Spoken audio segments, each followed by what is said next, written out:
Oi, tudo bem?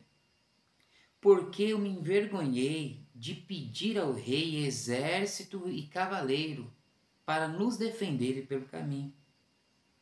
Porquanto eu tinha falado ao rei que a mão do nosso Deus é sobre todos os que o buscam para o bem,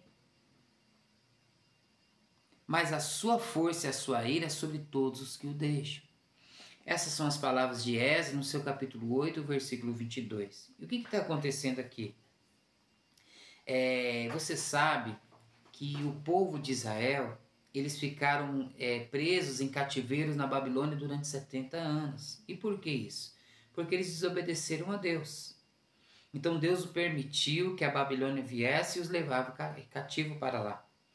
Só que Deus tinha profetizado, através do profeta Isaías, muitos séculos atrás, o quê?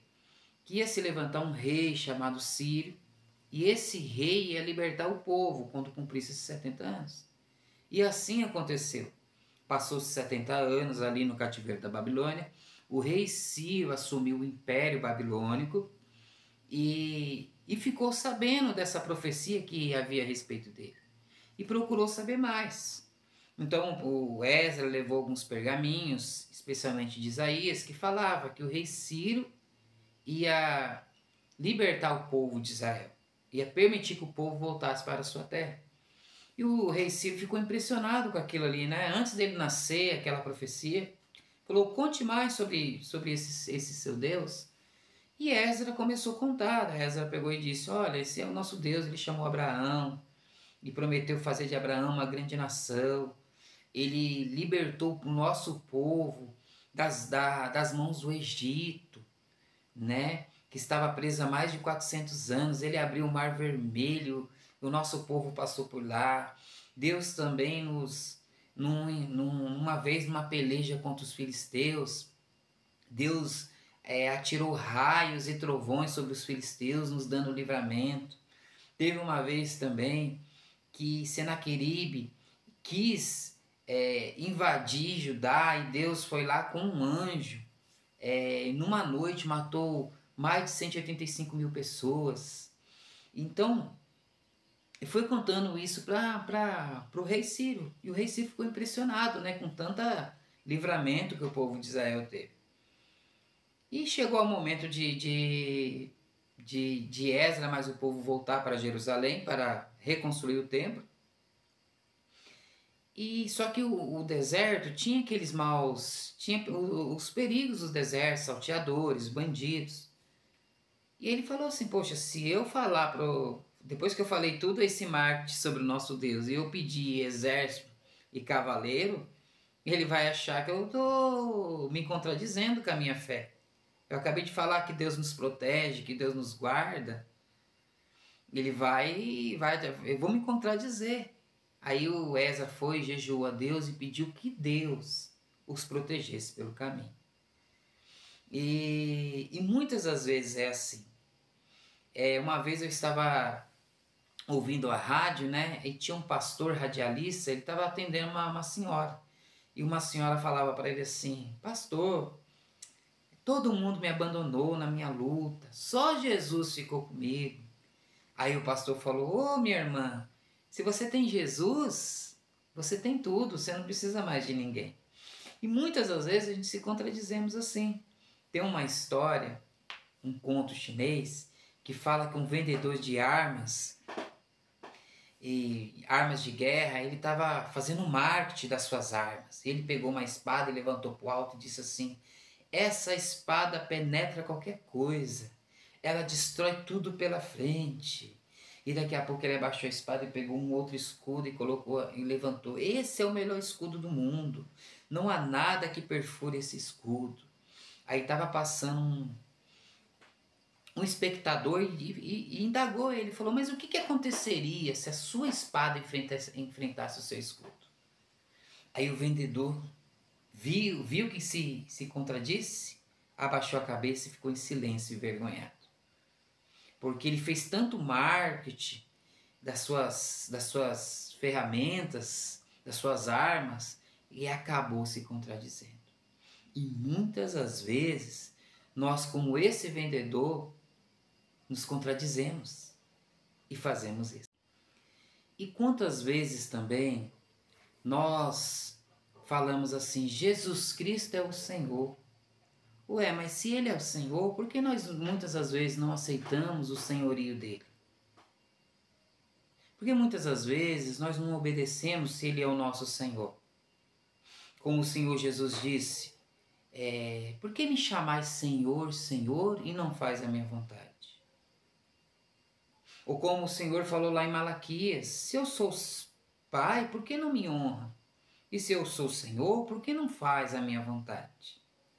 Então, muitas das vezes, nós nos contradizemos. Por exemplo, também, muitas das vezes a gente rezamos assim, Pai nosso que estás no céu, santo é o teu nome, venha a nós o teu reino, seja feita a tua vontade, assim na terra como há no céu.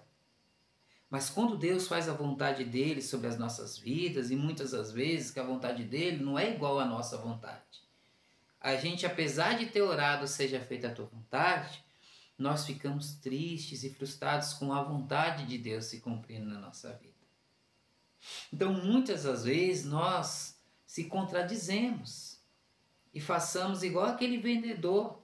Falamos uma coisa, mas a nossa contradição acaba traindo as nossas palavras. Um outro exemplo muito interessante é o nosso testemunho a respeito de Deus. Muitas das vezes nós dizemos assim, Jesus Cristo é o Salvador da humanidade. Jesus Cristo salva, liberta e batiza com o Espírito Santo. Mas muitas vezes nós não estamos libertos. Muitas das vezes a gente está mesmo dizendo que Jesus Cristo nos liberta, mas a gente mesmo somos escravos de muitas outras coisas. E acabamos nos contradizendo. Outra coisa também é que a gente diz que salvação é pela graça, que é um dom imerecido de Deus.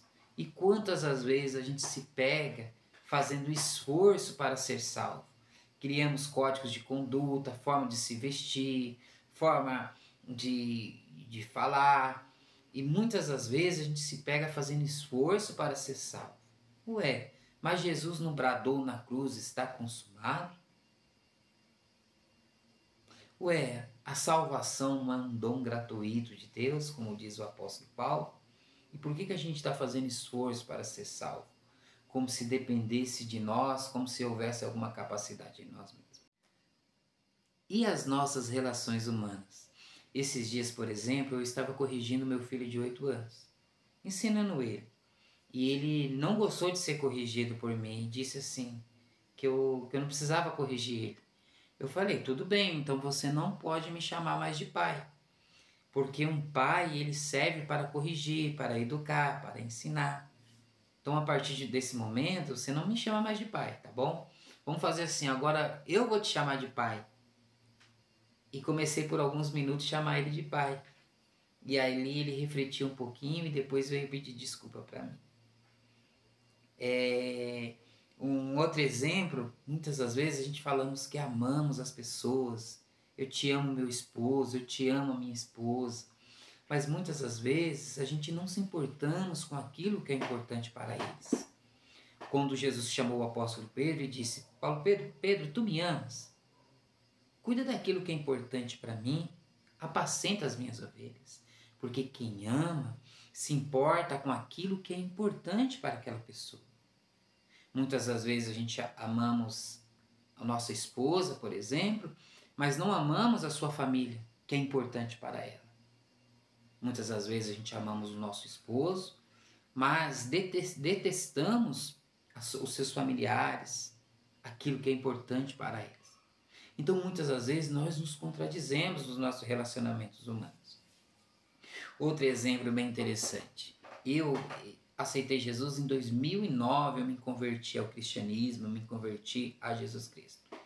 E desde a minha conversão, eu sempre ouvi alguns irmãos, amigos, dizendo assim para mim, irmão Alex, Deus tem uma grande obra na sua vida, deixa Deus te usar, Deus vai te usar muito através do ensino.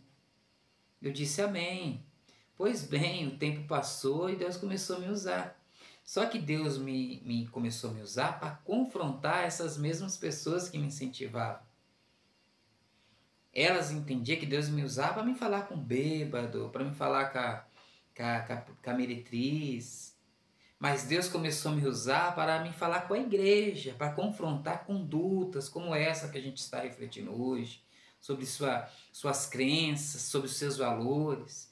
E quando eu comecei quando o canhão virou para essas mesmas pessoas que falavam, olha, Deus tem uma obra na sua vida, você tem um dom lindo, elas começaram a se afastar de mim. Ué, mas não é Deus que estava me usando? Ou Deus não ia me usar para confrontá-las?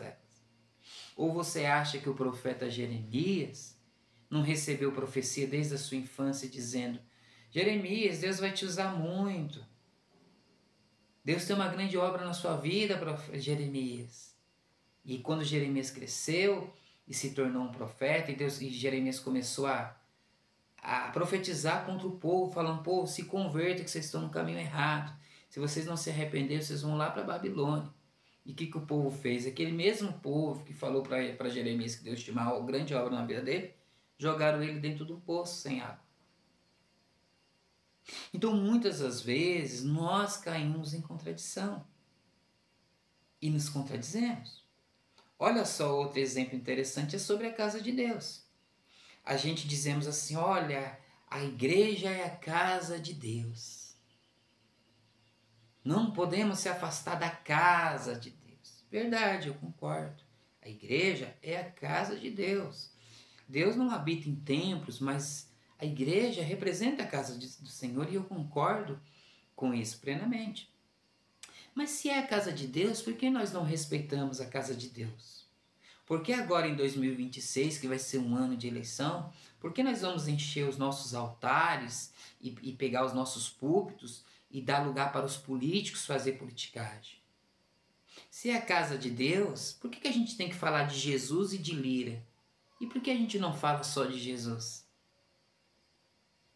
Se é a casa de Deus, por que a gente vendemos e compramos lá? Uma vez, Jesus ele entrou, pegou uma corda e rebentou ali com os vendedores ali, com as bancas dos vendedores, que eles estavam vendendo e enganando as pessoas ali.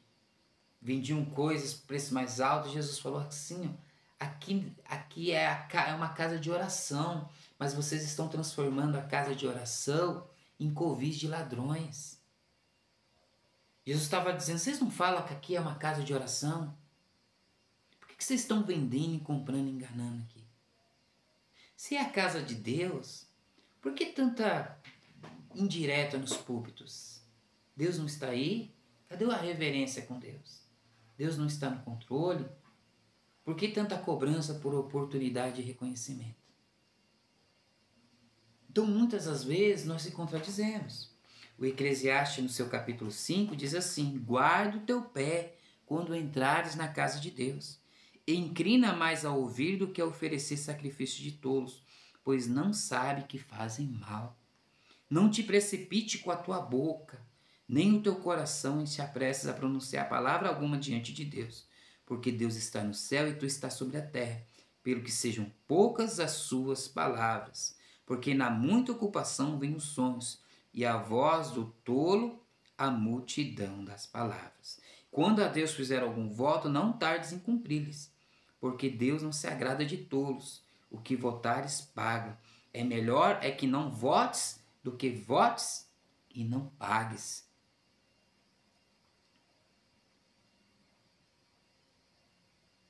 Melhor não consiste que a tua boca faça pecar a tua carne, nem diga diante do anjo que foi erro, porque a razão se iraria Deus contra a tua voz, de sorte que destruísse as tuas obras das tuas mãos. Ou seja, a casa de Deus é um lugar de respeito, é um lugar de reverência, é um lugar de buscar a Deus, de silêncio, de meditação, de receber instrução. Então, muitas das vezes, nós nos contradizemos, e era esse princípio que Esdras não queria cair. É nesses erros que Esdras estava preocupado de não cair. Eu falei tão bem de Deus, que Deus nos salva, que Deus está conosco. Como agora eu vou pedir para o rei Ciro soldados e exércitos para nos proteger pelo perigo do deserto. Jesus disse aqui: mas eu vos digo que toda palavra ociosa que os homens disserem, hão de dar conta no dia do juízo, porque por tuas palavras será justificado, e por tuas palavras será condenado. Uma vez Jesus estava ensinando, e os líderes dos sacerdotes chegou até ele e perguntou, falando assim: com que autoridade vocês fazem isso? E Jesus respondeu para eles assim: eu vou te responder, mas primeiro que eu quero que vocês me respondam uma coisa. O batismo de João era do céu ou dos homens? E eles ficaram pensando assim: se a gente disser que é do céu, ele vai falar para a gente: por que vocês não creem? E se a gente falar que é dos homens, o povo pode nos apedrejar aqui, porque eles respeitam muito João Batista. E eles disseram para Jesus: não sabemos. E Jesus falou: então eu não falo para vocês que é autoridade faço isso. Isso nos ensina que quanto mais a gente se contradizer, mais parecido a gente vai ficar com os fariseus que Jesus tanto combatia e os confrontava. E o objetivo do evangelho é a gente ficar parecido com Jesus. É crescermos a estatura perfeita de Cristo, não de Caifás. Então nós precisamos crescer nisso e tomar cuidado com as nossas palavras. Aqui em Hebreus 12, diz assim: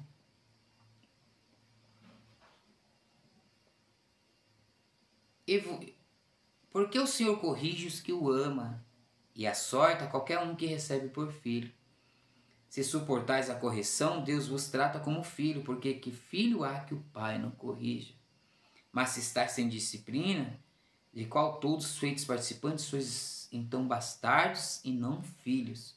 Além do que tivemos nossos pais segundo a carne para nos corrigir, e nós os reverenciamos.